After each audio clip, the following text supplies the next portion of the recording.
They broke your heart, and you thanked them for it. March 31st, 2016. The most successful idol group in anime history walked off stage and never came back. 9 girls, 1 final performance, and millions of fans, grown adults, sobbing uncontrollably into their screens. Here is the part that should disturb you. You did not cry because something tragic happened.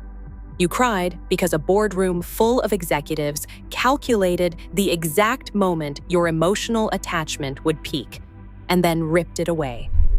This was not a sad ending. This was a hostage situation. And 8 years later, you are still paying the ransom, still buying the albums, still fighting strangers online who dare criticize them, still mourning 9 fictional teenagers who were designed from day one to leave you. That is not fandom. That is trauma bonding. Today, I am dissecting the 3 brutal psychological tactics that made the disbanding of Muse the most profitable heartbreak in idol history. Welcome to School Idol Rundown.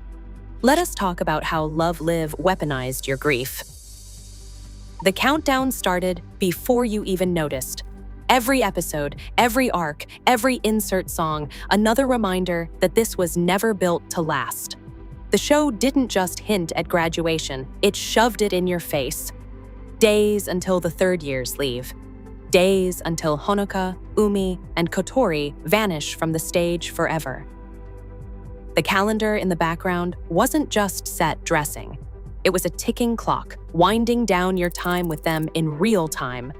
You watched the numbers drop. You felt the pressure mount. The story didn't let you dream of forever. It handed you a deadline and dared you not to care. By the time the final concert loomed, you were already grieving. Not by accident, by design. That's not storytelling. That's emotional conditioning. You weren't just watching idols sing. You were being prepared to lose them and to want them more because you knew you couldn't keep them. AKB48. Never ends. You know the system. When one girl graduates, another steps in. The group keeps breathing, the brand keeps selling, and fans never have to say goodbye.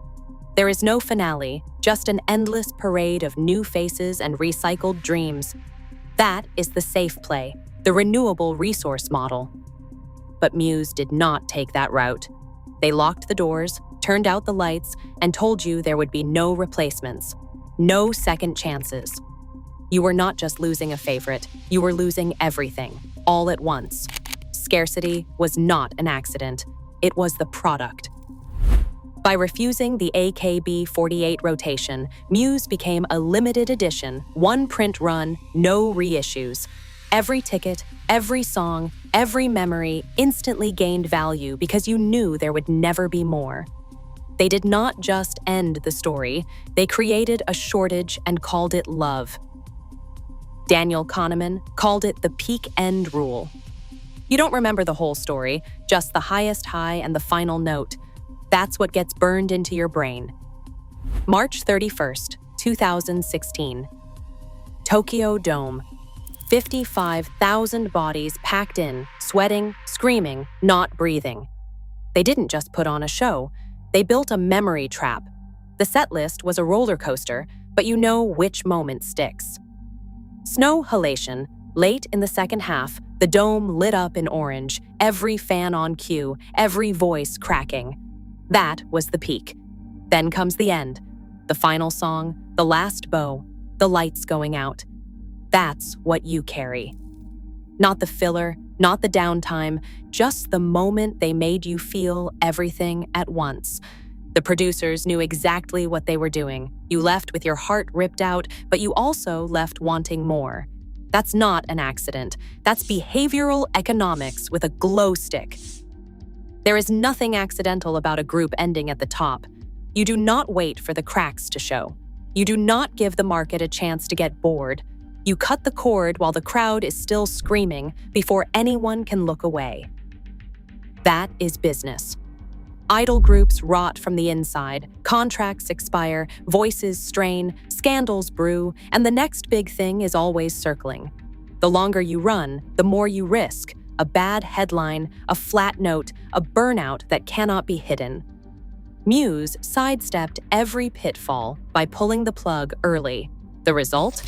Scarcity so pure it hurts. Blu-ray prices for that final concert exploded overnight. Suddenly, every disc was a relic, every ticket stub a lottery win. The voice actresses moved on, but the brand stayed young, untouched by decline. It was not just nostalgia. It was asset protection, shrink-wrapped and sold at a premium. They turned loss into merchandise and your grief into resale value. A brand doesn't just die. It gets embalmed. Lantis and Sunrise didn't let Muse fade away. They put the group on ice, sealed at their most profitable, most beloved, most untouchable. That's not nostalgia, it's portfolio management. You can't have a scandal if the product can't change. You can't age if you're frozen in time. Meanwhile, the handoff is already in motion. Coors launches in 2016 with fresh faces ready to inherit the system and new contracts signed before the old ones are even cold. The message is clear. Muse is a perfect corpse, preserved for anniversaries and reruns while the machine keeps moving. Your grief is now part of the business plan. 8 years. That's how long it's been since the lights went out at Tokyo Dome, but the ache hasn't faded. You still hear their voices in your head, and you still feel the absence like a missing limb. That's not nostalgia. That's a wound engineered to keep bleeding. Parasocial theory calls it a one-sided bond, but let's be honest, this was a hostage situation. They made you love something they would never let you keep, and every anniversary, every rerun, every limited edition box set is proof. Your pain is part of the business model. You're not just mourning a group, you're mourning the version of yourself that believed in them, and the industry knows you'll pay to feel that loss again. You are not grieving muses. You are grieving the version of yourself they froze in time. Their perfect ending was not closure. It was collateral. Your nostalgia? It is still for sale.